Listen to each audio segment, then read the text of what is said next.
Hello and welcome back दोस्तों। एक बार फिर से स्वागत है आप सभी का आपके अपने प्यारे channel success knowledge YouTube channel पर। जैसा कि दोस्तों आप सभी को पता है कि मैं आपको 12th फिजिक्स चैप्टर 7 को कंप्लीट करवा रहा हूं, जिस चैप्टर का नाम है प्रत्यावर्ती धारा। दोस्तों उस चैप्टर में मैंने आपको एलसीआर परिपथ को कंप्लीट कर दिया है, जिसमें से 3 डेरिवेशन बनते हैं और मोस्ट इंपॉर्टेंट डेरिवेशन होते हैं। जैसा कि आपको पता है कि लगभग एलसीआर परिपथ या फिर 3-4 डेरिवेशन ऐसे हैं, ये जो क्वेश्चन है ये 3-3 अंक के हैं, लेकिन एलसीआर परिपथ से जो क्वेश्चन आता है वो 5 अंक का पूछा जाता है। एलसीआर परिपथ से आपके सिर्फ डेरिवेशन ही नहीं बनते, एलसीआर परिपथ से आपका न्यूमेरिकल्स भी बनते हैं। तो मैं आपसे पहले कहूँगा कि अगर आपने उन वीडियोज़ों को नहीं देखा ना, तो पहले जाइए और उन वीडियोज़ों को देख लीजिए। और प्लीज़ यार, जो इस चैनल को चाहने वाले हैं ना, तो यार इस वीडियो को ज़्यादा से ज़्यादा शेयर कीजिए, उन सभी सोने वालों के पास शेयर कीजिए जिनको फिजिक्स समझ में नहीं आती, तो उन्हें भी फिजिक्स से प्यार हो जाएगा और वो फिजिक्स को अच्छे से समझ पाएंगे यहाँ पर मेरे साथ। तो शेयर जरूर करेंगे और कमेंट करके बताएंगे यार, जो मेरे को मानते हैं कि हाँ एक क्लास रेगुलर लगाएं, तो वो शेयर करके और कमेंट करके बताएंगे सर मैंने शेयर किया। तो आइए स्टार्ट करते हैं। देखिए आज की जो क्लास है उस पर मैं बताऊंगा प्रत्यावर्ती धारा के लिए औसत शक्ति का व्यंजक। मतलब आपने औसत शक्ति का व्यंजक तो बहुत पढ़ा होगा, P बराबर वी आई होता है, औसत शक्ति बहुत पढ़ी होगी, लेकिन ये प्रत्यावर्ती धारा के लिए एक स्पेशल बनाई गई है। मतलब कि इसमें प्रत्यावर्ती धारा में एक स्पेशल औसत शक्ति होती है। वो क्या होती है आज की क्लास पर हम लोग डिस्कस करने वाले हैं। पहले देखिए मैं आपको डेरिवेशन बता देता हूँ, फिर आपको बताऊंगा एलआर परिपथ से कंटेक्टेड होकर के इसमें हमें क्या लिखनी होती है, थ्योरी लिखनी होती है, वो मैं बता दूंगा। सबसे पहले मैं इसका डेरिवेशन करना स्टार्ट करता हूँ। देखिए आपने मैंने अभी इस पिछले चैप्टर में या फिर आपने पढ़ा होगा आई बराबर I naught sine omega T. जब भी कभी प्रत्यावर्ती धारा की बात करेगा तो यहाँ पे आई बराबर I naught sine omega t और वी बराबर V naught sine omega t रखना होगा आपको, ठीक है। इतना जब रखेंगे आप तभी वर्क हो पाएगा। वी बराबर V naught sine omega t रख सकते हैं, तो इसे I naught sine omega t ना रखें वरना ये कट जाएंगे, तो इसमें आपको फाई घटा देना है, बस ये हो जाएगा ओमेगा टी माइनस के फाई, ये रखना है। अब ये कहाँ से आए इनकी डिटेल मैं आपको बाद में बताऊंगा, पहले हम लोग करेंगे डेरिवेशन। इसी की डिटेल के लिए हम लोग थोड़ी सी थ्योरी भी लिखते हैं। तो सबसे पहले हम बात करेंगे पी बराबर आपके पास फार्मूला होता है वी इंटू में आई। तो हम लोग वी की वैल्यू आई की वैल्यू यहाँ पे रखेंगे, तो आई की वैल्यू क्या है, वी की वैल्यू लिखते हैं और आई की वैल्यू लिखते हैं। तो देखिए पहले बात तो वी की वैल्यू आपकी यहाँ पे दी गई है वी नॉट, वी की वैल्यू दी गई V naught sine omega t. इतनी सी बात समझ आई। इसके बाद दोस्तों यहाँ पे आई की वैल्यू दी गई है I naught sine omega t, यहाँ पे दी गई है I naught sine omega t minus के फाई, इतनी दी गई है। आई होप कि ये समझ आया होगा आपको कि इतने मैंने कहाँ से लिख दिया, ठीक है। इसके बाद देखिए ये वी नाट है, ये आई नाट है, इसको मैं साइड में लेता हूँ वी नाट और आई नाट, ठीक है। इस साइन ओमेगा टी को भी साइड में लेता हूँ ऐसे करके, और इसके बाद यहाँ पे लगाता हूँ कोष्टक, और यहाँ पे आपको पता होगा साइन ए प्लस बी। क्या किसी बच्चे को साइन ए प्लस बी का फार्मूला पता है? Sign A cos B minus cos A sine B, ये फार्मूला होता है साइन ए माइनस बी का। तो यही फार्मूला मैं यहाँ पे पुट करूंगा। तो साइन ए की वैल्यू क्या है ओमेगा टी, साइन ए इंटू कास बी होता है, तो कास बी की वैल्यू क्या है यहाँ पे फाई, तो हो जाएगा cos phi minus cos A sine B, तो ये कास क्या हो जाएगा omega t into sine B, sine क्या हो जाएगा फाई।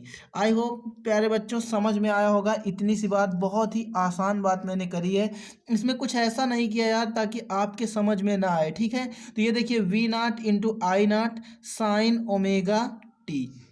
इसके बाद देखिएगा साइन, इस साइन को अगर मैं अंदर मल्टीपल करवाना चाहूँ तो यहाँ पे मैं न रखूँ, इसको मल्टीपल करवा देता हूँ। इस साइन ओमेगा टी को अंदर मल्टीपल करवाऊंगा तो ये हो जाएगा साइन स्क्वायर ओमेगा टी और ये हो जाएगा कास फाई। इतनी सी बात समझ में आई बेटा।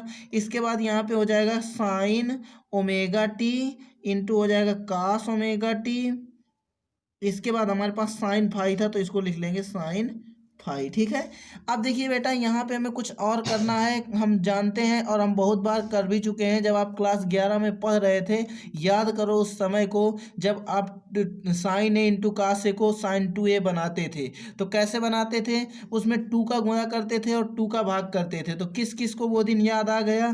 कहीं दूसरे दिन आप ना याद करें, ये मैं आपसे रिक्वेस्ट करूँगा, आप वही दिन याद करें जब ये साइन ए इंटू कास बी को आप साइन 2a बनाते थे। कोई कोई बच्चे बच्चा कहीं दूसरी जगह के दिनों में पहुंच गया होगा, तो मैं उन दिनों की मैं बात नहीं कर रहा। तो 2 का यहाँ पे मैं करूँगा गुणा और 2 से कर दूंगा भाग, और ये sine omega t into cos omega t. ये प्यारे बच्चों ये साइन ए इंटू कास भी बन जाएगा, और ये साइन ए इंटू कास भी क्या होता है आप सभी को पता होगा कि 2 साइन ए इंटू साइन 2 ए का फार्मूला होता है 2 साइन ए इंटू कास बी। तो ये यही फार्मूला बन गया। तो यहाँ पे हो जाएगा साइन 2 ओमेगा टी। ठीक है, जिसके समझ में जहाँ भी ना आए ना, तो मुझे तुरंत कमेंट बॉक्स में बताएगा, मैं उसके लिए स्पेशल केस पर वीडियो बनाऊंगा। ठीक है, इसके बाद यहाँ पे देखिए क्या हो जाएगा, साइन स्क्वायर ओमेगा टी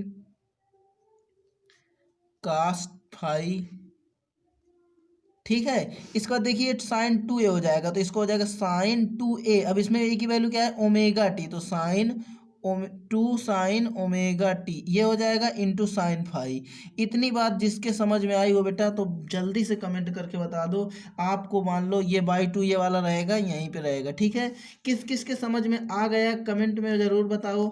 और देखिए ये आसान सा क्वेश्चन है, इसलिए मैं आपसे कह रहा हूँ। देखिए अब एक साइकिल को मान लीजिए कोई प्रत्यावर्ती धारा किसी सर्कल में चल रही है, ये कोई सर्कल है, इस सर्कल में हम किसी साइकिल को घुमाते हैं। तो एक बात यहाँ पे आप याद रखनी है, जब आपकी ये पूर्ण साइकिल घूम जाए, तो यहाँ पे आप लिखेंगे प्रत्यावर्ती धारा के संपूर्ण चक्र के लिए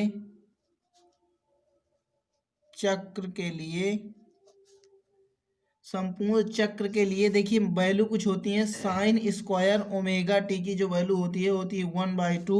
और ये मैंने साइन 2 ओमेगा टी क्यों बनाया था, क्योंकि साइन 2 ओमेगा टी की वैल्यू होती है 0। जब भी कभी आपसे कोई पूछेगा कि प्रत्यावर्ती धारा में, कहाँ पे, प्रत्यावर्ती धारा में एक संपूर्ण साइकिल के चक्र के लिए, मतलब कोई साइकिल पूरा चक्र घूम जाती है, उस संपूर्ण चक्र के लिए साइन स्क्वायर ओमेगा टी की वैल्यू क्या होगी, तो वहाँ पे आप ओमेगा टी लगाएंगे। ऑप्शन में क्वेश्चन आपसे पूछा जा सकता है। इसके बाद अगर आपसे पूछ लिया जाए साइन 2 ओमेगा टी की वैल्यू क्या होगी, तो आप बोल देंगे 0, और इसी वैल्यू को यहाँ पर रख देंगे। तो देखिए क्या चमत्कार होने वाला है, आपको मैं यहाँ पे दिखा देना चाहता हूँ। तो देखिए साइन ओमेगा टी की वैल्यू हो जाएगी 1/2 साइन स्क्वायर ओमेगा टी की, और यहाँ पे हो जाएगा कास फाइव। बेटा जब यहाँ पे मैं साइन 2 ओमेगा टी की वैल्यू 0 रखूंगा, तो ये पूरा पार्ट 0 हो जाएगा, और ये चमत्कार बहुत बड़ा हो जाएगा। ये वैल्यू हमारी चल रही थी p इक्वल टू, का इक्वल टू चल रही थी, p इक्वल टू चल रही थी। तो यहाँ पे क्या होगा समझिएगा, गौर से समझिएगा, बहुत ही ज़्यादा गौर से समझिएगा। ठीक है, तो अतः हम लोग औसत शक्ति की बात करेंगे। अब किसकी बात करेंगे, औसत शक्ति, औसत शक्ति। ठीक है, तो इसको औसत शक्ति को मान लेता हूँ p बार। तो यहाँ पे देखिए इसको ले आता हूँ इधर, तो ये हो जाएगा v0 इंटू में i0। अगर मैं क्या इसको रूट के अंदर 2 को रूट के अंदर 4 नहीं लिखा जा सकता, कमेंट में बेटा बताओ। अगर रूट 4 लिखा है तो इसको 2 बाहर कर लेते हैं, तो क्या मैं 2 को रूट 4 नहीं लिख सकता, या फिर इसको समझिएगा, या फिर इसको मैं 2 इंटू 2 नहीं लिख सकता रूट के भीतर 2, तो इसको मैं अलग अलग भी तो लिख सकता हूँ, √2 इंटू √2 नहीं लिख सकता, लिख सकता हूँ ना बेटा। तो मैं इसको यही लिखूंगा। क्यों लिखूंगा, इसका भी रीजन मैं आपको समझा दूंगा और समझ में आ भी जाएगा। तो यहाँ पे हो जाएगा v0 अपान √2, और ये हो जाएगा इंटू i0 अपान √2, और ये हो जाएगा cos फाई। तो बच्चा आपने पढ़ा होगा v0 अपान √2 अपान इंटू i0 अपान √2 ये होता है वर्ग माध्य मूल मान, जिसको हम बोलते हैं IRMS VRMS। तो यहाँ पे हो जाएगा VRMS, इसके बाद ये हो जाएगा IRMS इंटू में कास फाई। बेटा किस किस के समझ में आ गया, p बार इक्वल टू यही फार्मूला होगा।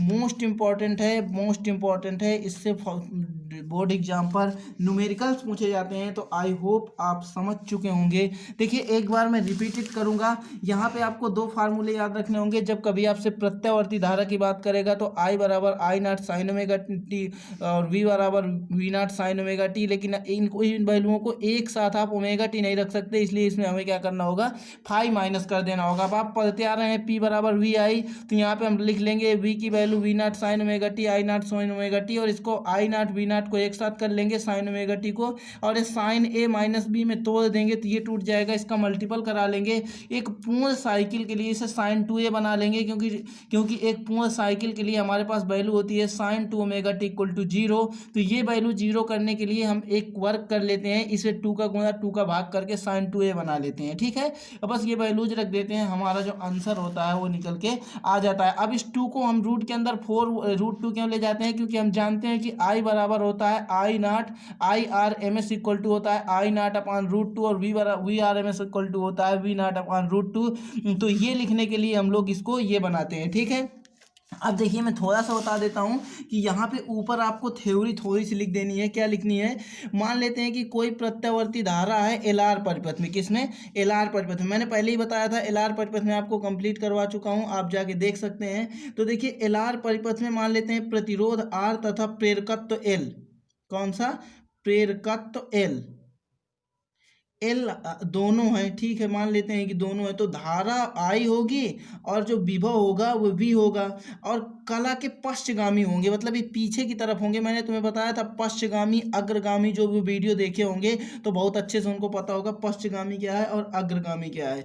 यदि धारा और वोल्टेज के बीच का कोई कलांतर, मान लीजिए कोई वैद्युत धारा ये जो है और ये वोल्टेज है, इसके बीच का जो कलांतर है वो फाई, मैंने निकाला था, फाई की वैल्यू बहुत बार निकाली है, tan फाई बराबर। तो मान लेते हैं कलांतर फाई है, तब किसी क्षण जो वोल्टता होगी ना, वो वैद्युत धारा के मानों के लिए ये समीकरण ये होते हैं। ठीक है, क्या होता है, जब कोई एल आर परिपथ होगा उसमें प्रेरकत्व प्रतिरोध आर तथा प्रेरकत्व एल श्रेणी क्रम में जुड़े होंगे, तो उनकी वैद्युत धारा आई होगी तथा विभव भी होगा। अगर वैद्युत धारा आई तथा विभव के बीच का कलांतर फाई है तो ये इनके पश्चगामी होंगे, अर्थात ये समीकरण इनके लिए तैयार हो जाएंगे। तो इसमें थ्योरी क्या लिखनी है, समझिए मेरी बात। आप लिखेंगे जब एल आर परिपथ में प्रतिरोध तथा एल प्रेरकत्व श्रेणी क्रम में जुड़े होंगे तब वैद्युत धारा आई तथा विभव भी होगा, इनके बीच का कलांतर फाई होगा, अतः ये एक दूसरे के पश्चगामी होंगे, तब समीकरण। बस इतना लिख देना है आपको। तो आई होप प्यारे बच्चों समझ में आ गया होगा, और ये डेरिवेशन जब भी आपके एग्जाम पे आएगा तो इसे आप करके आएंगे, छोड़ के नहीं आएंगे। मैं आपसे कहता हूँ आपको पीठ नहीं दिखानी बेटा, धड़कन पे वार करनी है। तो कमेंट करके बताना किस किस के समझ में आया, किस के समझ में नहीं आया। तो मिलेंगे नेक्स्ट क्लास में।